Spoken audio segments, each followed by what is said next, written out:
Marijuana Commission unanimously approves a rule tonight that would allow it to hire a consultant to score the state's dispensary applications. Now, under the law, the commission can award 32 licenses across 8 zones. KARK4's Jesse Tenor joins us now with what's next. Jesse?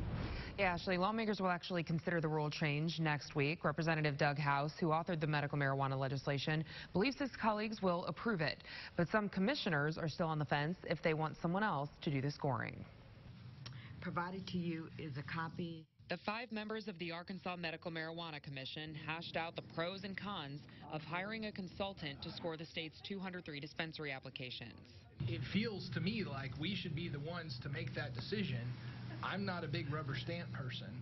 And so, you know, I'm not a rubber stamp person either, but we're looking at a time frame of 4 months. Well, for 2 of y'all to rotate off. Time is of the essence. 2 commissioners' terms expire in November, which marks 2 years since voters passed the medical marijuana amendment. A man in the crowd yelled, What did you call him? But the commissioners unanimously approved a rule that would allow them to send the applications to a third party. They agreed there should be 5 scorers from different backgrounds, just like them. Because if it was just one of us scoring these things and all these, fantastical lawsuits that we have been, then there might be some validity to that, right? But the fact is, none of us here determined who got a license.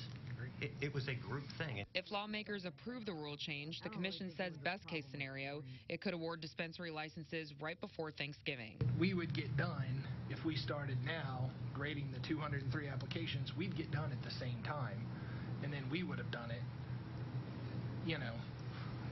So I don't know that we're saving any time here. The commission wasted no time formally awarding the cultivation licenses earlier this week, as soon as an injunction blocking the process was lifted. The top 5 scorers announced back in February are in the medical marijuana business, while those out have sent about a dozen protest letters to ABC. You cannot be less biased than this commission has been. We can't even talk to each other during the review.